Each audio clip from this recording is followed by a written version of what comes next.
I'm 56 years young, and I refuse to bench myself. Michael McLean, BrassBallsVideos.com.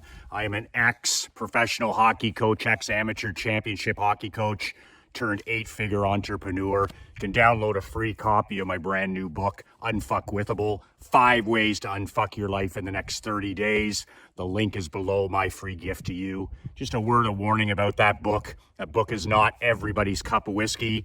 I wrote that book for champions, not for chumps, for winners, not for whiners. So if that's not your cup of Jack Daniels, don't download the book.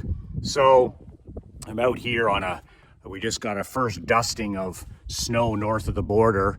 Won't be long till my wife Krista, my daughter, and Emery and I are heading to the land of the free in early January. We have a home in Naples.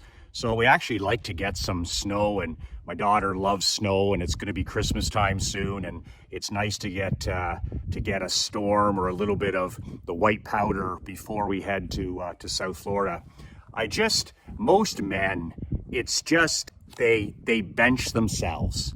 Most husbands, fathers, small business owners, grandfathers, they just bench themselves. Myself being a former amateur and minor pro hockey coach, is when a player on my team, I used to have a rule with my athletes, and the rule was simple. I give you one shift. I would give my guys one shift every game. I wasn't into guys, getting into the game. I wasn't into guys, getting a third and a fourth shift to warm up. We had a rule, especially with my championship Perth Blue Wings, you get one shift. And if for any reason you're not going, and by I say not going, if you're not at the top of your game, if you're not giving us what I always term championship effort, I'm going to nail your fucking ass to that bench for the rest of the night. And my guys learned quickly year after year that I wasn't kidding. I didn't believe in nights off. I didn't feel the best today. I didn't believe in any of that horse shit. And I used to tell my young athletes, I used to say, listen, I said, most people that attend these games on Fridays and Sundays in our small community, do you know that this is their family night out? Do you realize that a lot of these people work in factories? A lot of these people work blue-collar jobs, and they pay, are you with me? They pay to come and watch you perform. So I didn't believe or tolerate in nights off. And this was the first time, this is a great lesson for young players or age 17 to 21, is that for the first time in their lives, people are paying to watch them play. And I said, how much do you think the average family invests to come on a Friday or a Sunday to watch you play? And then I would actually put up the numbers on the whiteboard, and I'd say, okay, it's $15 for each adult ticket. It's $10 for the kids, hot dogs, drinks, whatever it is. And it's $100 night. And that may not seem like a lot of money to some people, but in a small town, blue collar town, that's their night out. They've selected to come and watch you play instead of going to the movies or going out to dinner or doing nothing. So we really took that seriously. We really took that seriously as coaches, as players, is that we expect championship effort every night. It wasn't about, you're going to win some, you're going to lose some, but it was like every night we give championship effort. And I used to have a term, it called respecting the game. When you don't play to the best of your ability, when you don't bring championship work ethic and championship effort and championship desire and championship level mental toughness, you're disrespecting the greatest game, which is the game of hockey. It's a privilege to play a sport, whether it's football, whether it's baseball, whether it's tennis. I'd always tell my guys, I'd remind them, in Canada, everybody plays hockey. Everybody plays hockey my fucking ass. 1 in 100,000 kids in Canada wear skates and play in a real league. So don't tell me that every child in Canada or the United States gets to play sport, because they don't. And I used to stun and shock my guys with these stats because I'm an accurate thinker. And I would say, you're privileged because you have a mom and a dad who have put you in the greatest sport in the world since you were 4 years old. They've put those $400 skates on your feet. They've put that $500 stick in your hand. And most importantly, they've been driving you back to and from the rink for winters, day and night, since you were 5 years old to give you an opportunity to get at least to this level. And like less than 1% of Canadian kids get that opportunity. So no, not every Canadian kid gets to play hockey, and they certainly don't get to play organized sport. So again, back to it's a obligation and it's a privilege. People paying for you and you don't show up and play hard, or you have the opportunity to play a game that almost no other Canadian kid gets the opportunity to play, especially at this level, and you don't give it your best. This was simply unacceptable and never tolerate it in my culture, not for a second. So I would nail a kid to the bench if he was late, if he wasn't dressed properly, if he didn't warm up properly. I didn't give a shit. But I could see the red flag early. If a guy isn't ready to go as soon as that national anthem's over, I used to tell my guys, when that national anthem's over and the game's about to begin, you better be balls to the wall because you're getting one chance. And I'd have guys, some nights you have 20 guys going, 20 for 20. Sometimes you have 3 passengers. Sometimes you have 2 passengers. Sometimes you have 10. And I couldn't care who we were playing. I couldn't care what the score was. If you're not going to show up and give it all your all, then you're going to sit on that bench for the rest of the night. And that's a long time in a Canadian arena. But you see the same thing happening with entrepreneurs, with men, with husbands and fathers. Most of the guys I meet over 50 have already benched themselves. They're disrespecting the game, and the game isn't hockey, it isn't football, it isn't basketball. The game is your God-given life. And you've bought into this ridiculous story that if you're 45 or you're 55 or you're 65 or you're 75, that somehow the game is almost over. And the person who really woke me up to all this was my dad, working to 85 every fucking day and loving every fucking day. And at 91, my mom and dad are like, they're on a new mission.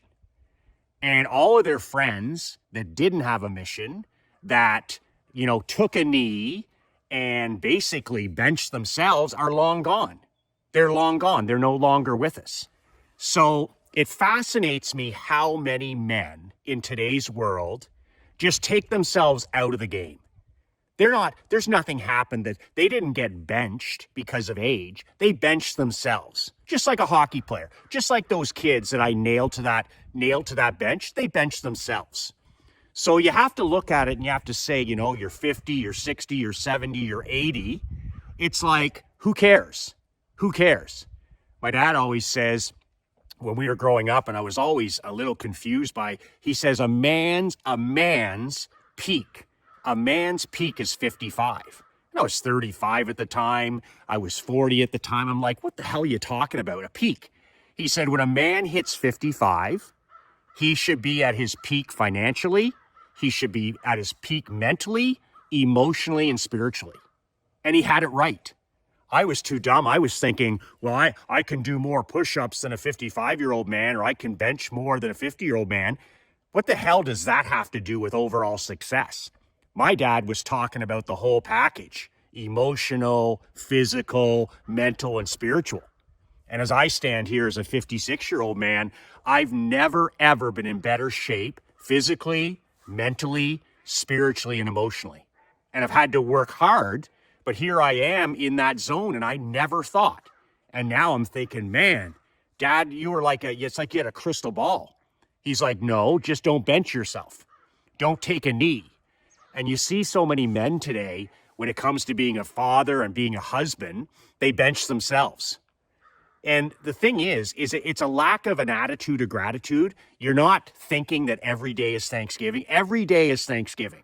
If you're a man and you're a husband and a father and a small, every day needs to be Thanksgiving. Every day needs to be Thanksgiving. We get to have the best job in the world. We get to live in the greatest time in history. We get to live in the greatest countries in the world. Every day is Thanksgiving. But the universe or our God or our creator is going to bench us soon enough. The average age now for a male is 77.5. So for a guy like me, I'm well overcooked. I'm well halfway to cooked. I'm well overcooked. But that only makes me appreciate more every day because nothing's guaranteed. So the last thing I'm going to do is bench myself because the news or a politician or somebody says you should be this because of a number. If my mom and dad had listened to people, are you kidding me? You think my dad would have still been working in a very important job at age 85? He just refused to bench himself. But men bench themselves as husbands. They bench themselves as fathers. They bench themselves as grandfathers. And they bench themselves because of their health and fitness. Like when you're heading into your 50s and your 60s and your 70s, every year should be a number one goal, should be in the best physical shape of my life, best mental, best emotional, and best spiritual. Every year that should be on the card. And as you get older into your 50s and into your 60s, you just get better and better and better. Maybe you don't have the strength or maybe you don't have the endurance you had when you were 20, but at least you have a functioning brain. Are you kidding me? When we're kids, we don't know what the hell we're doing. We're just strong, but we're not effective. So my dad was right. A man's peaking years are in his 50s if you don't bench yourself. But I see guys, our creator's going to bench us soon enough. There's going to be a day where you say goodbye to your queen for the last time. You say goodbye to your children for the last time. You go for a walk for the last time. You get to work for the last time. Those are the reality is things change and things end. But why bench yourself before that happens? We're going to be gone soon enough. 77.5 years. Are you kidding me? Every day is a gift. Life is a gift. But to bench yourself is just to take a knee.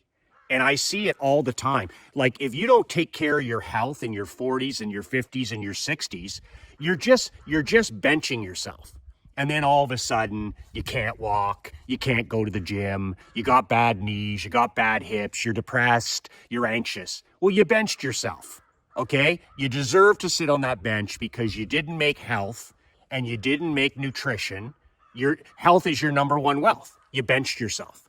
And it's never too late, whether you're 60, 70, it's never, ever too late to make your health a priority, to make health your number one wealth. But when a person overeats and drinks booze and smokes and is a digital addict and you don't move and you don't walk, essentially it's just a matter of time till you have diabetes or a stroke or a heart attack. And when it happens, that's so unfortunate. But in the end, your decisions leading up to that compounded over decades, you benched yourself. So I decided a year ago to stop benching myself when it came to my health and my fitness. And now it's going to be a lifetime journey to stretch it as far as I can, to see how far I can push this, to get in the best physical, mental, emotional, and spiritual shape of my life. I refuse to bench myself. And then look at marriages and stuff. People, they're empty nesters or they've been married for 30 or 40 years. And now you become roommates with a ring. There's no passion. There's no obsession. Well, whose fault is that? That's your fault because do you date your wife? Do you leave her notes? Do you do a gratitude ritual with her? Do you surprise her? Do you do bids for connection? Like, are you really serious about having a marriage that's on fire? Or really have you just benched yourself? You talk about a connection with your kids or your grandkids. Are you really working in that every day? Are you investing in that every day? Are you taking your kids to lunch or coaching them or spending time one-on-one with your grandkids? Or have you just benched yourself? And then all of a sudden it's so easy to be one of these fathers. It's just, you're not even there. They need your impact. They need your impact. They need your strength. They need your leadership. Or have you just taken the easy way out and benched yourself? Same thing with spirituality. I turned my back on God for 30 years. Why would I need God? I was a professional hockey coach. I had my own team. I had all kinds of money. I had nice cars, nice vehicles, nice women. Why would I need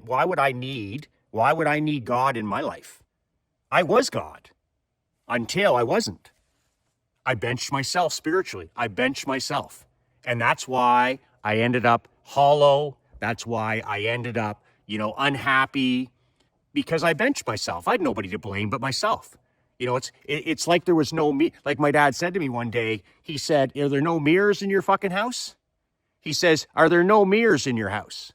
And I said, "What do you mean by that?" He says, "Well, you should get one of those long mirrors," because I was whining and complaining and making excuses. He goes, "You know those long mirrors you can buy at Walmart? They're about 6 feet tall." He says, "You should go down there and buy one." He says, "Put it up in the wall in your house and fucking stare into it."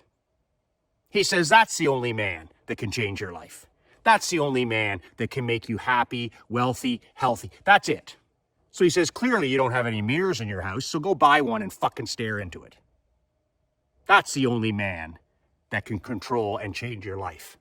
And I was like, I got to get me one of those mirrors. And I did. So stop benching yourself. Stop whining, complaining, and making excuses about where you are in life. If you're 50 or 60 or 70, get fucking excited.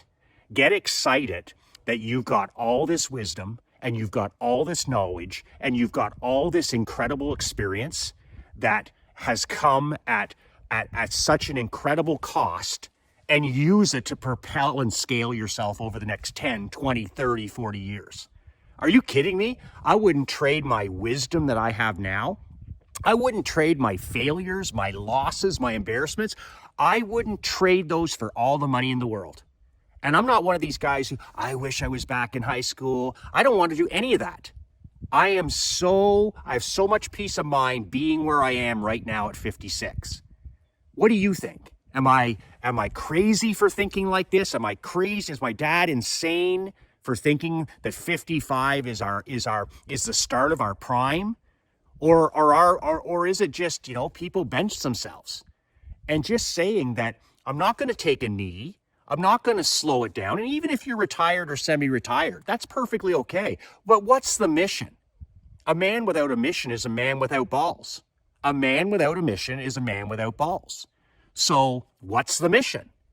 Is the mission just to golf 36 holes a day? Is the mission just to sit in front of the TV? Is the mission just to scroll the rest of your life away? Or is there a mission, a calling, a purpose now? And you should have multiple missions through your life. And as you get older, they should be more serving other people oriented. But what's the mission? What's something that's bigger than you? What's something that'll get you up early and keep you up late, but it's bigger than you? It's not about money. It's about serving other people. What's the mission? Man without a mission is a man without balls. And you can tell immediately, you meet most of these men in today's world, what's the one thing they're lacking? They're lacking a mission. They're lacking a mission. They've benched themselves. They've stopped thinking big. They've stopped serving other people. They've taken on a victim mentality. I'm old, I'm tired, I'm stuck, I'm fatigued, I'm an empty nester. That's just victim mentality. You've benched yourself. And like I say to my hockey players, that's the ultimate disrespect to the game of life. Life is a gift. And talk about throwing it back in your creator's face. When he blesses you with another day on this planet, especially if you have good health, and you just throw it back in his face by benching yourself, that's ultimate ungratefulness. Not walking, not drinking water, not writing, not praying, not serving other people, not dating your wife, not making a difference. That's the ultimate ungrateful behavior. Gratefulness is like, I get to walk today. I get to read today. I get to write today. I get to spend time with my queen today. I get to call my kids today. I get to serve some people in my community. I get to help others. I get to shoot a video. Refuse to bench yourself. When the king doesn't rise, the kingdom dies. We have too many kings who aren't rising anymore because they benched themselves, and they're disrespecting the gift of life. They're disrespecting the game. And no different than in hockey, when I saw a kid disrespect the game or the crowd or the sport or themselves, I just nailed their ass to that fucking bench. If you're not going to bring it, championship effort, if you're not going to bring it, I don't want anything to do with you. But if you're going to bring it every day, that's the kind of lion, that's the kind of badasses, that's the kind of leaders we need more of. Stop benching yourself. Start playing the game. Every day is a gift. We're living in the greatest time in history. We're living in the greatest time in history. We are awash in abundance, opportunity, and wealth like never before in history. But only if you don't bench yourself. Only if you don't bench yourself. And if you need to come off the bench, be like one of my players that came off the bench. They had a chip on the shoulder. They had a burr in their ass, and they're like, I'll show that motherfucker McLean. I'll show that motherfucker he should have never benched me. And that's the reaction I was looking for. That's the wake-up call I was looking for. Disrespect the game, I'll nail your ass to the bench and I'll give you another chance. And you better be ready to roll. They were all great kids, so they were all ready to roll. Stop benching yourself. Start playing the game all in, burn the boats all the way, serving other people. Decide what your mission is heading into a new year and make that mission happen. 2 words that changed my life, 2 words that'll change yours. Be relentless.